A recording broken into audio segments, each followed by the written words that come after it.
Dá uma olhadinha, vê. Dá um abraço nele e diga: eu te amo em Jesus. Faça isso, é importante abraçar sempre. A nossa igreja, nós somos uma igreja que ensinamos sempre a abraçar, porque a com bom e com suave é que os irmãos vivam em união. É como óleo precioso sobre a cabeça e que desce sobre a barba de Arão. Salmo 133 é o salmo que mostra a unidade da igreja.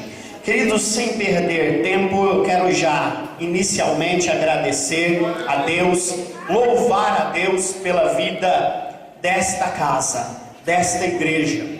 Louvar a Deus pela vida do apóstolo Miguel Cardoso, meu irmão, servo do Senhor, que há 21 anos recebeu esse chamamento de Deus para começar esta obra, e esta obra é de Deus. Eu não tenho nenhuma dúvida que esta obra é de Deus. E o tema deste ano é um tema muito interessante. Eu gosto muito de falar sobre maturidade, porque maturidade está no coração de Deus. Maturidade é o desejo de Deus. E eu louvo a Deus por esse tema também. Abra suas Bíblias comigo em Efésios capítulo 4, versículo 11. Louvado seja o Senhor. Temos algumas pessoas da Renove Vida aqui, do nosso ministério. Tem alguém aí da Renove Vida? Deixa eu ver. Tem ali a pastora Raquel, amém, o pessoal que dançou, está ali também o Alcides, o esposo da pastora Raquel, que dirige a nossa igreja lá em Freguesia do Ó, uma bênção, amém. Eu trago um abraço, povo da Renove Vida, trago um abraço da minha esposa, Bispa Carla, que não pôde vir, porque hoje ela tinha uma pregação, um compromisso em uma das nossas igrejas, não foi possível estar presente, mas mandou um abraço para toda família. Deus é poder, aleluia, glória a Deus. Queridos, diz assim, Efésios 4:11 em diante: e ele mesmo concedeu uns para apóstolos, outros para profetas, outros para evangelistas e outros para pastores e mestres, com vistas ao aperfeiçoamento dos santos para o desempenho do seu serviço, para a edificação do corpo de Cristo, até que todos cheguemos à unidade da fé e do pleno conhecimento do Filho de Deus, a perfeita varonilidade, a medida da estatura da plenitude de Cristo, para que não mais sejamos como meninos, agitados de um lado para o outro e levados ao redor por todo vento de doutrina, pela artimanha dos homens, pela astúcia com que induzem ao erro, mas, seguindo a verdade em amor, cresçamos em tudo naquele que é a cabeça, Cristo, de quem todo o corpo, bem ajustado e consolidado pelo auxílio de toda junta, segundo a justa cooperação de cada parte, efetua o seu próprio aumento para a edificação de si mesmo em amor. Amém? Glória a Deus. Pode se assentar. Louvado seja o Senhor. Eu gostaria que vocês pudessem aplaudir a Cristo, Ele merece. A Ele toda a honra, toda a glória.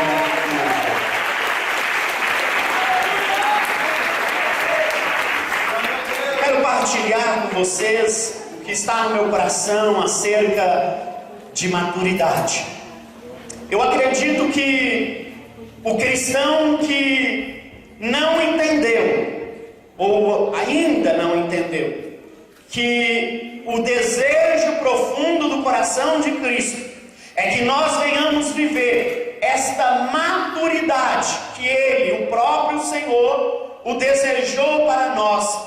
Se você observar, Efésios 4:11 em diante fala primeiramente dos 5 ministérios. Esses 5 ministérios representando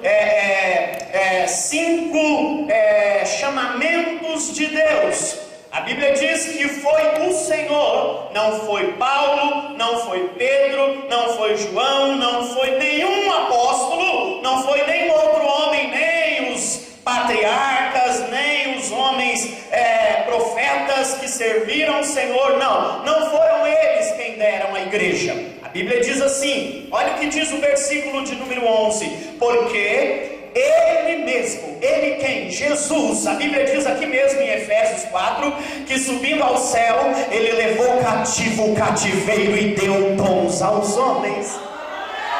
E esses são os dons ministeriais que Deus repartiu entre a igreja. Não é privilégio de 2, 3, é para toda a igreja.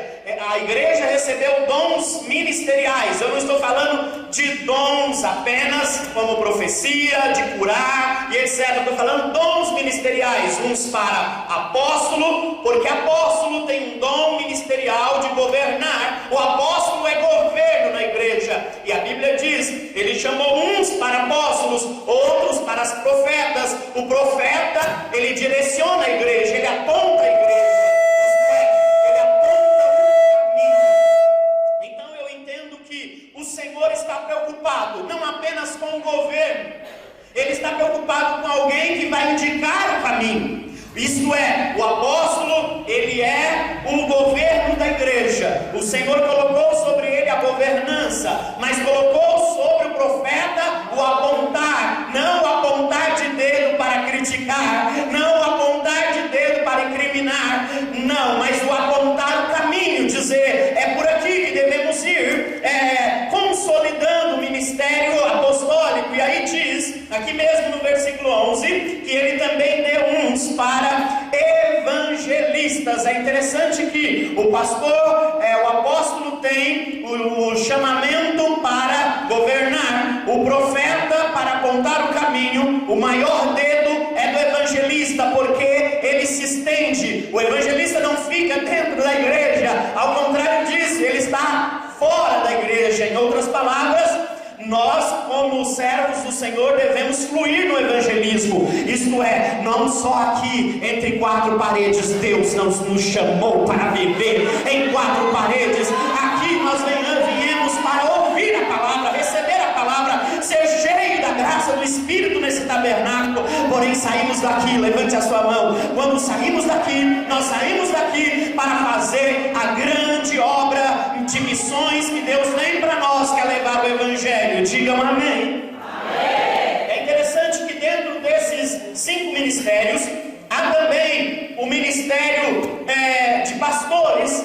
Os pastores são aqueles que têm o dedo da aliança, que significa que tem aliança com o povo, que está ligado ao povo, que está junto ao povo. O pastor não apenas tem o cheiro de ovelha, como eu escuto muito aí. O pastor, ele tem a vontade de fazer com que essas ovelhas se tornem discípulos, porque ovelhinhas, irmãos, vai dar muito trabalho para o pastor. O Senhor tem a vontade mesmo, é que nós venhamos ser grandes discípulos, e foi isso que Jesus disse: ide por todo o mundo, não apenas pregai, mas fazei discípulos, ensinando-os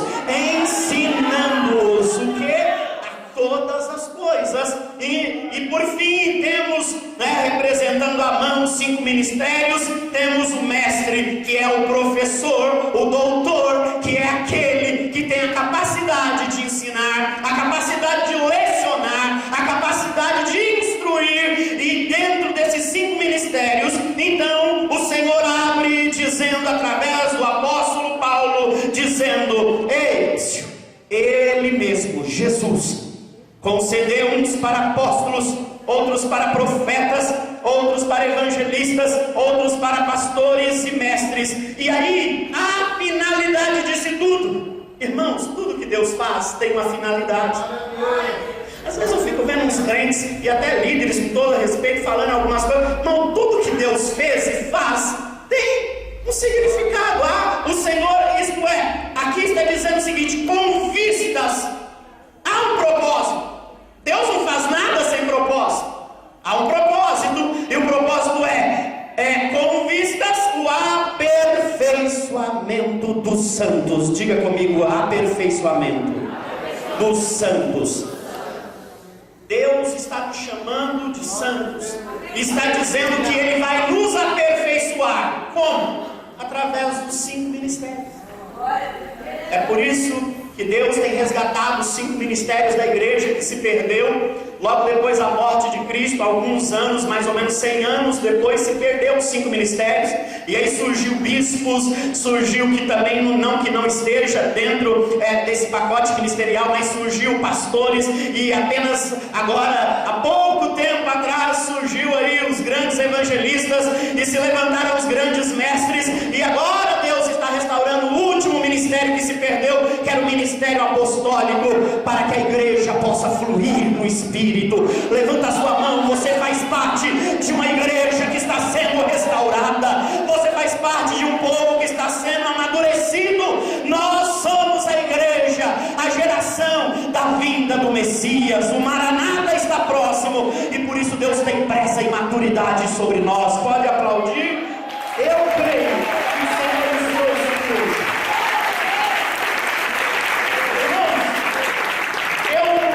Eu preguei na nossa igreja um tema muito interessante. Eu preguei sobre quebrando as pipas e guardando as bonecas. Porque Deus não quer mais meninos na fé. Está na hora de quebrar as pipas e guardar as bonecas. Porque chega uma hora que o menino fala: eu não quero mais pipas. Agora é outra coisa. Eu quero uma moto, sei lá, um carro, porque eu não sou mais um moleque.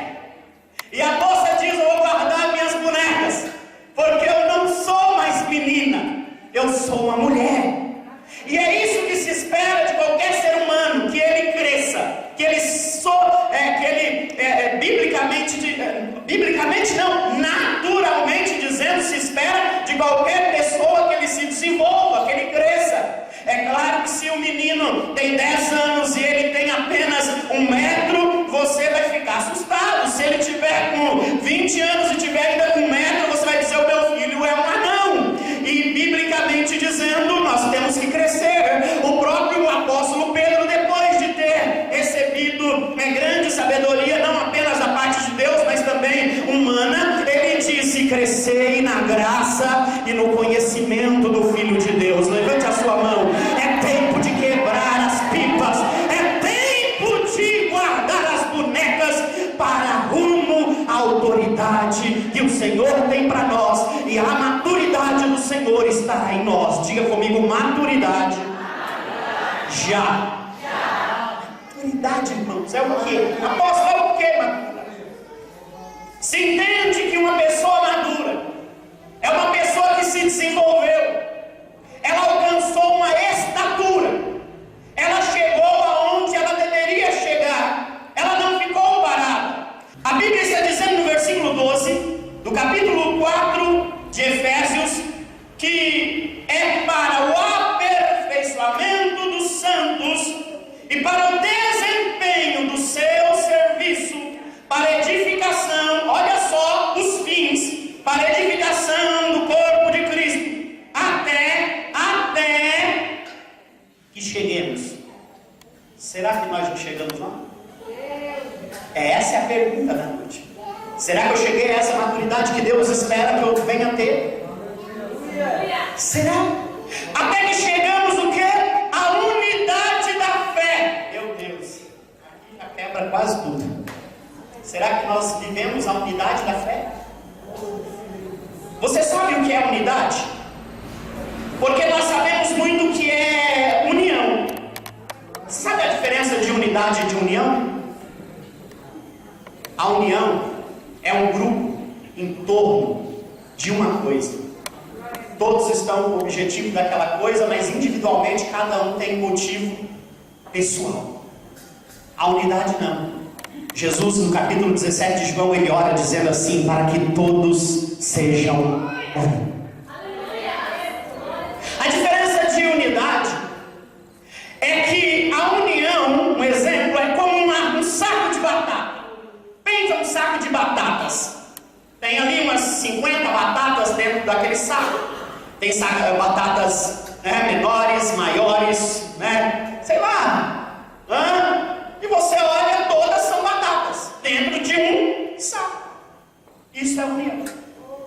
Unidade. Pega essas batatas, coloca dentro de um caldeirão, põe fogo. E quando elas estiverem bem macias, retire e faça um grande purê. Isso é unidade. Porque agora todos são purê. Porque no saco de batata, cada um é a sua batata. Cada um se vê individualmente, uma batata diferente. A unidade que Deus espera da igreja, levante a sua mão. Essa unidade estranha de se dizer, de ser purê, de ser um só pensamento, uma só fé. Irmãos, é interessante que eu sempre penso, por que Deus desceu lá do céu e olhou para a torre de Babel? E ele disse, vamos descer e confundi-los, porque se nós não confundirmos, eles vão alcançar êxito. E lá está escrito que Deus diz assim, porque eles são um só. Os filhos das trevas não podem ser mais prudentes do que os filhos da luz. E se nós quisermos crescer, se nós quisermos alcançar, se nós quisermos chegar à maturidade, nós temos que passar pela unidade. Levanta a sua mão. Você tem que se unir ao seu irmão, se una à sua igreja, se una ao seu líder, se una nesta visão. É uma visão, a visão é uma só, é a visão cristocêntrica, é a visão cristiana, é a visão de Cristo Jesus, o nosso Senhor. Pode aplaudir.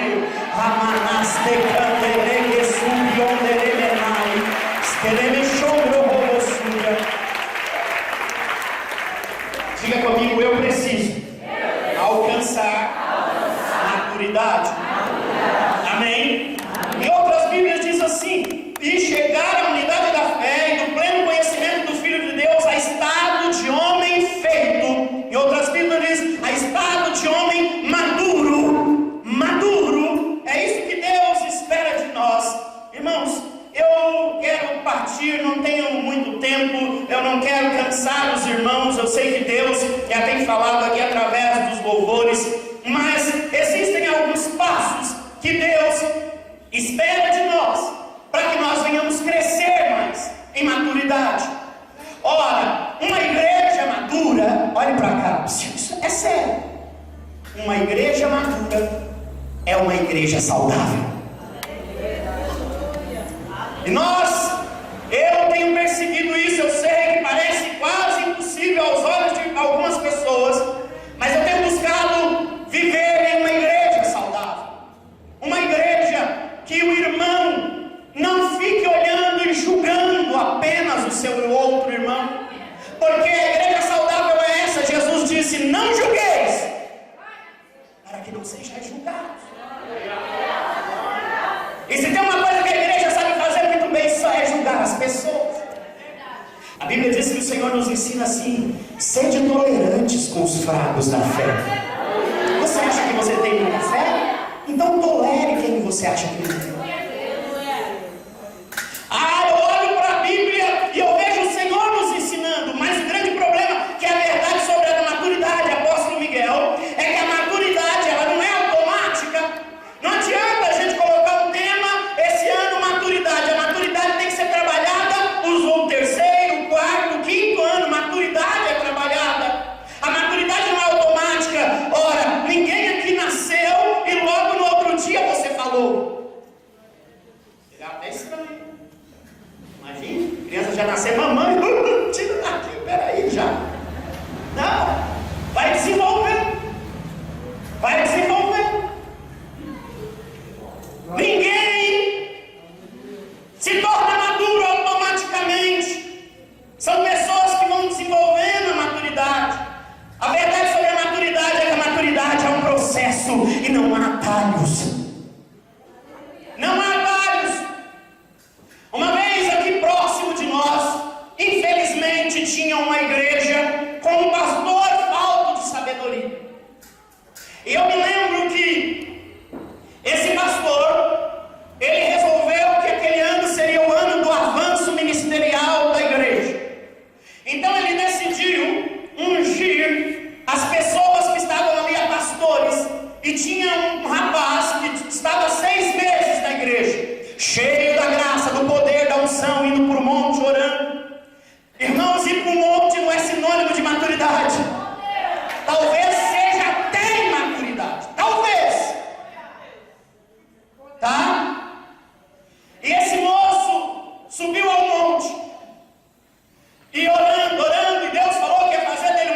pastor. O pastor, que era presidente da igreja, então ungiu ele, ainda deu uma igreja para ele dirigir. 3 meses depois, esse moço estava comprando cocaína na bocada. Falou: peraí, você não é o pastor? Eu sou pastor, mas vende para mim. Não, pastor, pelo amor de Deus, eu estava lá quase.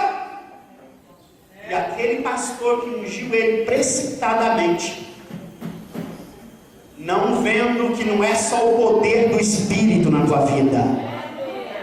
Porque Pedro tinha o poder do Espírito, e uma vez Jesus falou para ele assim: para trás de mim. E ele mesmo negou Jesus 3 vezes. E Jesus disse para Pedro uma coisa muito estranha: Pedro, quando você se converter, edifica os teus irmãos. Pedro era o quê então? Irmãos, maturidade. Maturidade não é pela idade. Maturidade não é idade. Nem todo mundo que tem 60 anos é maduro. Tem homem de 60 anos que a mulher está tratando ele como um menino. Ora, irmãos, maturidade requer disciplina. A Bíblia diz em 1 Timóteo capítulo 4, versículo 7, que Paulo diz a Timóteo: exercita-te mesmo. Isto é, a maturidade você vai disciplinando a tua vida, e você vai recebendo, você vai gerando, você vai criando esta maturidade. É um processo. Jeremias passou por isso, vários homens da Bíblia passaram por isso, o processo da maturidade. Levante a tua mão, eu quero profetizar nesta noite aqui, porque eu também sou servo que profetiza. Eu quero dizer que chegou o tempo, chegou a hora de você crescer em maturidade, chegou o tempo de você subir degraus. Apóstolo Miguel, eu profetizo sobre esta casa apostólica: um novo nível de maturidade vai fluir. O primeiro passo para você entender acerca da maturidade é que você tem que saber que este é o maior desejo de Jesus para a sua igreja: que a igreja seja madura. A finalidade do crescimento espiritual tem tudo a ver, queridos, com o crescimento do corpo de Cristo. Porque se cada um crescer espiritualmente dizendo, esta maturidade vai nos levar a viver nesta unidade que eu acabei de falar. Vai ser esta unidade cristã, aonde cada um vai dizer: somos por Ele, vamos fazer o melhor para Cristo. Não estamos aqui para brigar, para contender, não estamos aqui senão para agradar aquele que vive e reina eternamente. Amém. Oh, glória a Deus.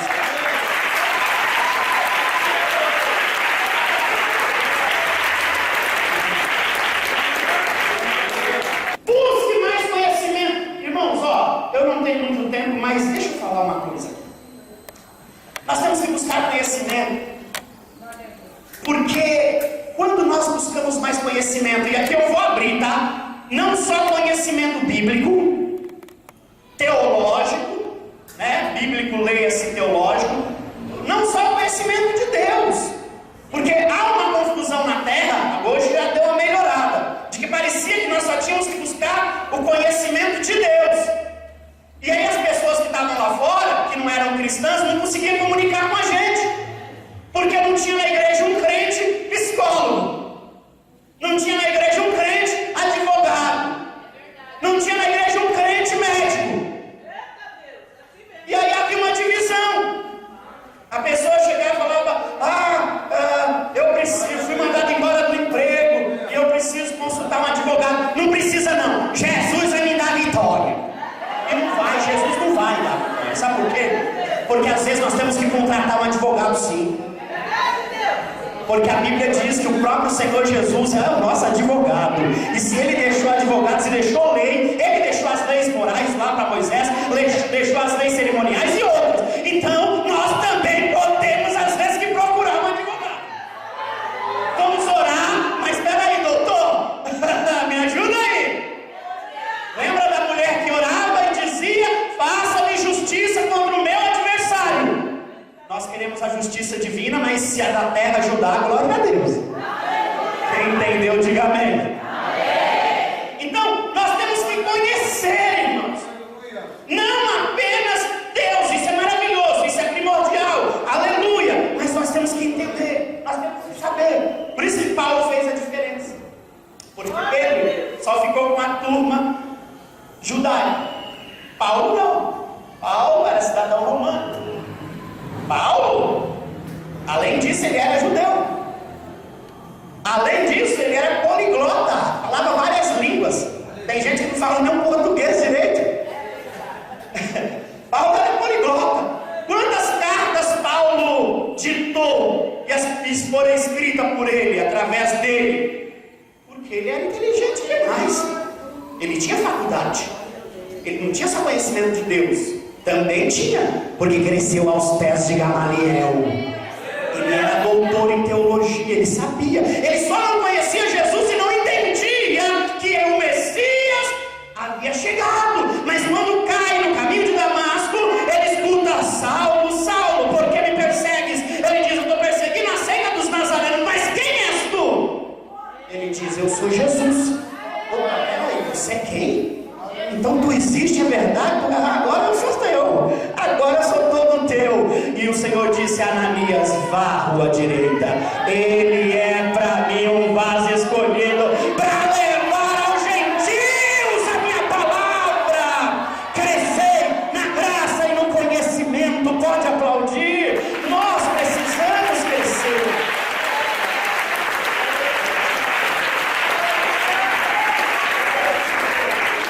Glória a Deus. Mais uma coisa eu preciso falar. Você sabe que a grande verdade é que nós talvez não conhecemos a Deus. Eu acho que talvez nós não conhecemos a Deus como deveria. Eu acho e penso que nós pregamos a Deus assim: Ele é onipotente, Ele é onipresente, Ele é onisciente, Ele é onipotente, Ele pode tudo, onipresente, está em todos os lugares, onisciente, sabe tudo. E aí, nós só ficamos nisso, e partimos para lá, para cá, discutimos, lemos a Bíblia, escola dominical, mas, deixa eu te falar uma coisa. Não existe um ser humano na face da terra que não precise de Deus. Até o ateu, até o que não crê, o agnóstico, sei lá, o religioso, sabe? Todo ser humano precisa de Deus. Até porque, mesmo se ele não quiser, Deus já está estendendo sobre ele a sua cobertura. A Bíblia diz que Deus é amor, e o amor de Deus é incondicional. Nesse exato momento, o manto do amor de Deus está sobre todo ser humano da terra. Não importa se ele seja um pedófilo, um bandido, ou um crente, ou um ateu. A Bíblia diz que o amor de Deus não vê condição. Se visse, nem eu estaria aqui, nem você. Só que não é só isso. Nós não percebemos a bênção de Deus sobre a humanidade. E às vezes nós achamos que nós, evangélicos, somos muito bons. Isso é falta de maturidade. Porque o mesmo sol que nasce para o crente, nasce para o macumbeiro. E Deus não recusa o sol para o macumbeiro. Eu não estou dizendo que ele vai para o céu. Eu estou dizendo que tem bênçãos de Deus que vem para toda a humanidade. A mesma chuva que vem para mim, vem para o meu vizinho ateu. A mesma seca que vem para mim, às vezes vem para ele também. Quantas vezes nós nos deparamos diante de pastores que pregam: venham aqui na minha igreja, porque aqui tem bênção de Deus para você. Não é só na igreja que tem bênção de Deus, fora dela também tem. Acabei de falar que eu chamo de bênção universal. O sol vem para todos, a lua vem para todos, o amor de Deus vem para todos. Ora, eu olho para tudo isso e penso: Senhor, que calor maravilhoso que eu estou aqui, mas o meu vizinho também está no calor. Vem para o rico, para o pobre, para o pequeno, para o baixo, para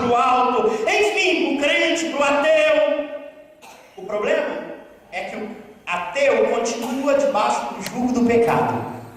E eu resolvi sair do sistema de viver debaixo do jugo do pecado. O que nos diferencia é isso. E aí eu entro debaixo de uma segunda bênção, que o ateu talvez não vai entrar, que o que está lá fora, que não quer Jesus, talvez não vai entrar, que é justamente algo que eu chamo da bênção de poder viver na presença de Deus. Eles não estão na presença de Deus, no sentido de estar, de querer estar. Então isso me diferencia, porque eu venho aqui ser igreja, e eu dobro meu joelho na minha casa e falo com Deus. Eu sinto a presença de Deus. O ateu não sente nem quer sentir. Digam glória a Deus. Porém, ainda tem uma terceira coisa que ainda vem como bênção, que ultrapassa essa da presença de Deus. Não é apenas a bênção universal de Deus, ou a bênção da presença de Deus, mas também a bênção de viver Cristo dentro de mim. Paulo diz: eu não vivo mais, mas Ele vive em mim. Aí o negócio já é maravilhoso, porque tem gente que está na presença de Deus, mas Deus não está dentro dele. Diga: Deus em mim. Diga mais alto: Deus em mim, Cristo em mim. Esta é a bênção da intimidade espiritual que eu tenho com o Senhor. Amém? E nós precisamos entender Deus em um outro aspecto. Eu vou terminando já, vou falar rapidinho isso aqui. Olhe para mim. Quando você sai da sua casa e vem aqui, você talvez ache que você é muito maduro, né? Eu vou falar uma coisa hoje aqui para provar para vocês que nenhum de nós somos tão maduros quanto pensamos. Se você fosse tão maduro, você não teria nenhuma dúvida de nada do que Deus tem falado. Glória a Deus. Aleluia. Nós precisamos conhecer a Deus. Vou voltar ao ponto que eu desci aqui e falei. Talvez nós não conhecemos a Deus quando pensamos. Glória a Deus. Sabe por quê? Porque parece, olhem para mim aqui, gente. Parece que nós estamos tentando mostrar para Deus quem nós realmente não somos. Quem você é? Quem você é? A irmã Raquel cantou um louvor aqui no começo muito bonito. Raquel, sei que eu tinha errado esse louvor na cabeça. Eu até comentei com a minha sobrinha Jéssica. Ai, meu Deus do céu, eu não acredito que ela cantou isso. Olhe para mim, vou falar bem baixinho. Deus sabe que você é 4. Deus sabe que você é 4 em 1. Só Ele sabe. Só Deus. Nós somos 4 pessoas em 1. Todo ser humano é isso. Primeiro, nós somos homens e mulheres no aspecto público. Aqui você está me vendo agora. Quem sou eu? Alfredo Cardoso, apóstolo. É esse que você está vendo agora, sou eu. Eu público, como diz o meu irmão, bonito, né? Alfredo é bonito. Você viu que eu sou casado, tenho filhos, moro num bairro que eu gosto muito. Talvez você não saiba, mas outras pessoas sabem. Então o público lá no Facebook está lá. A minha esposa, a minha filha. Esse sou eu no público. O apóstolo Alfredo Chico. A bênção. Homem de Deus, homem de Deus.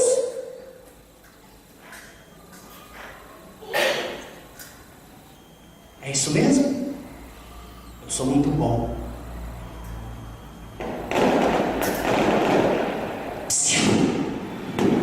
O aspecto público, você é bênção. Você é boa pessoa, meu irmão. Você canta bem, prega bem, é servo do Senhor.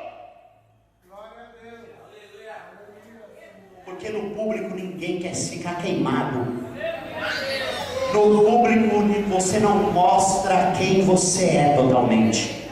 Apóstolo, é verdade. Porque aqui cantando no coral todo mundo é bonitinho.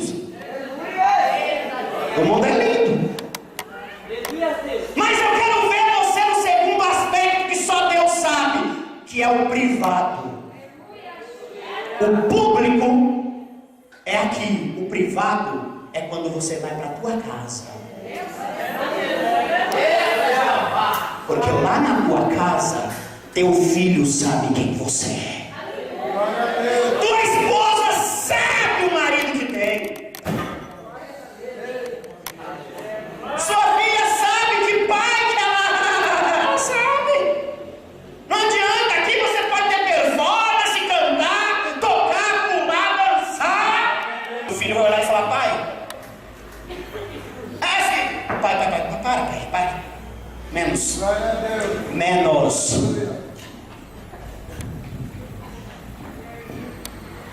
Aqui você não está na igreja, pai. Aqui é a nossa casa. Eu sei o que você fala com a mamãe.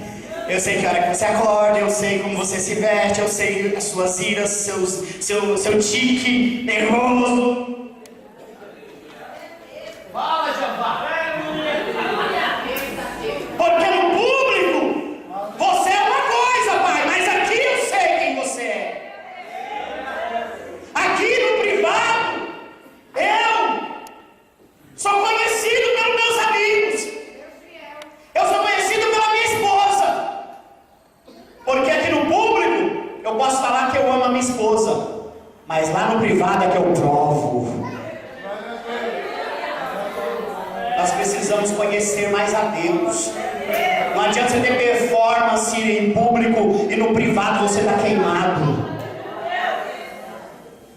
Isso é falta de maturidade. Falta de conhecer Deus. Porque se você conhecesse a Deus, você ia falar: Deus, eu não te engano. Eu sei quem eu sou no privado. Eu sei que eu não sou um bom pai. Porque Davi, em público, era um pai maravilhoso. Mas no privado, ficou lá chorando: meu filho Absalão, eu morreria em teu lugar. Porque no privado ele foi um mau pai. Eu vou piorar. Não são só esses dois, eu falei quantos? Agora você vai para o terceiro aspecto que Deus sabe quem você é. Sabe qual que é? Secreto. Secreto. É só você e uma outra pessoa que sabe. Ninguém sabe. Só você tem um segredo com essa pessoa. Vocês estão em público, vocês dois se olham e vocês dizem: eu sei, eu também sei.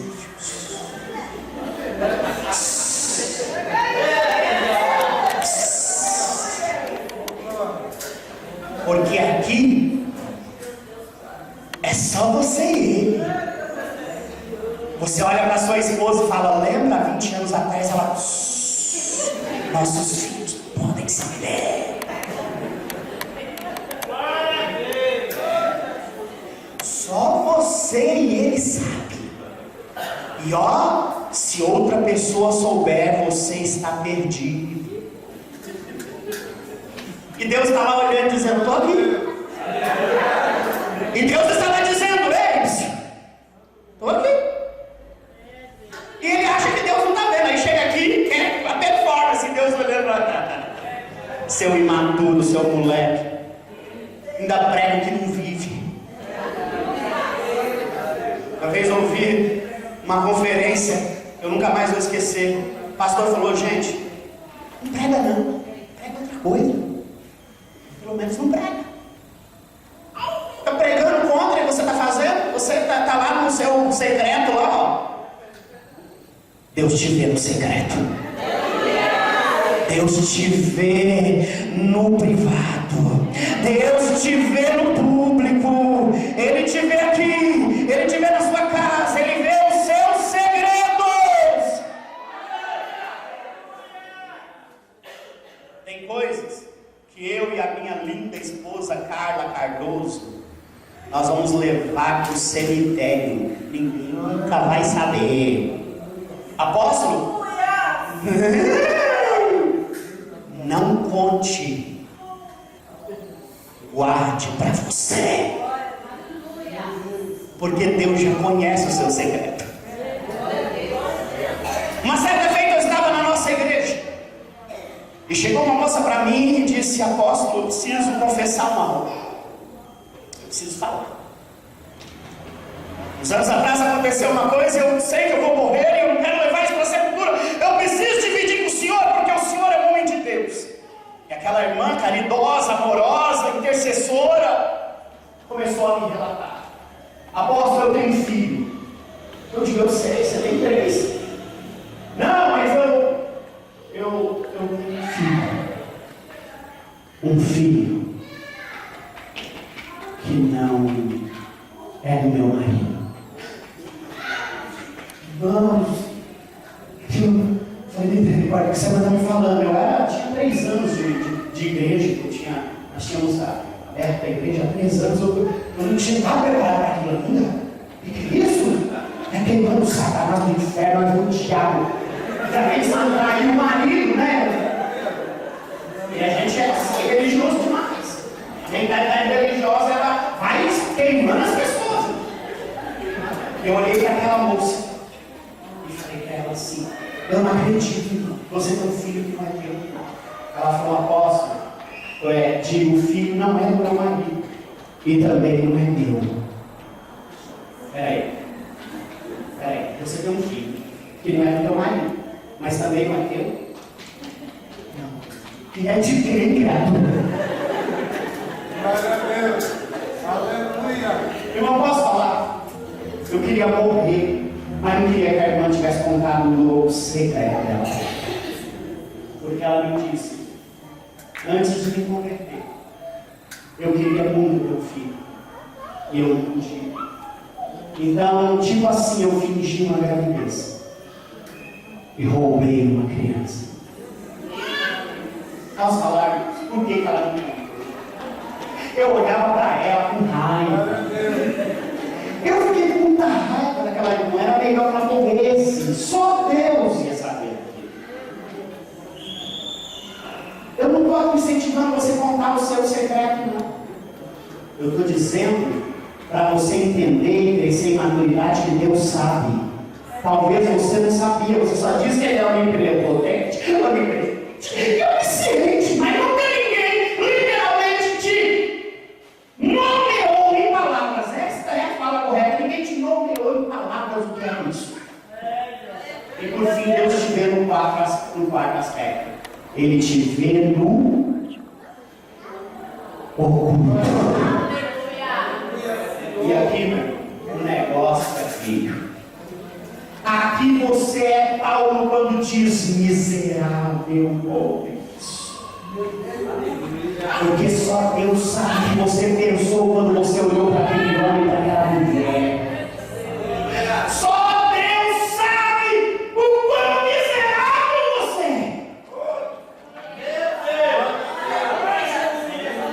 é. Se a sua esposa soubesse, ela já tinha te largado. Se o seu filho descobrisse o seu oculto, você não teria mais o amor dele. Se você revelasse para alguém o oculto do seu coração, ninguém mais te daria fé nem confiança. Muitos iriam te abandonar. Mas Deus está lá. E Ele está dizendo: eu sei quem você é. Eu sei o que você fez aquele dia. Ninguém viu, mas eu vi.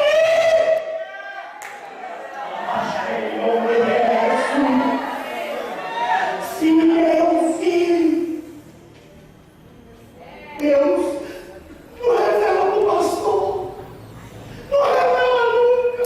Eu estou perdido, se alguém souber. E é verdade. Vocês precisam, nós precisamos ter mais maturidade. Quem você acha? Eu acho. Quem nós achamos que estamos enganando? Levante a mão e grite a misericórdia. Mais uma vez. Mais uma vez. Pode aplaudir.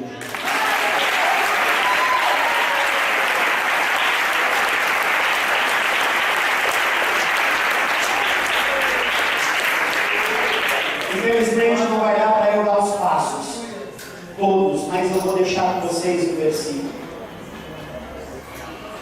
No livro de Mateus 6, versículo de número 6, diz assim: Tu, porém, quando orares, entra no teu quarto e fecha a porta. Orarás ao teu Pai que está em secreto, e o teu Pai que te vê em secreto te recompensará. Sabe o que Deus está mandando eu te dizer? Que todas as vezes que você dobrar os seus joelhos, em secreto com Deus, no oculto com Deus, saiba que Ele está te dizendo: eu te conheço. E eu quero que você me conheça, filho, para você se tornar maduro. Porque o que vai fazer você maduro a cada dia é conhecer Deus e saber que Ele te conhece muito mais do que você mesmo.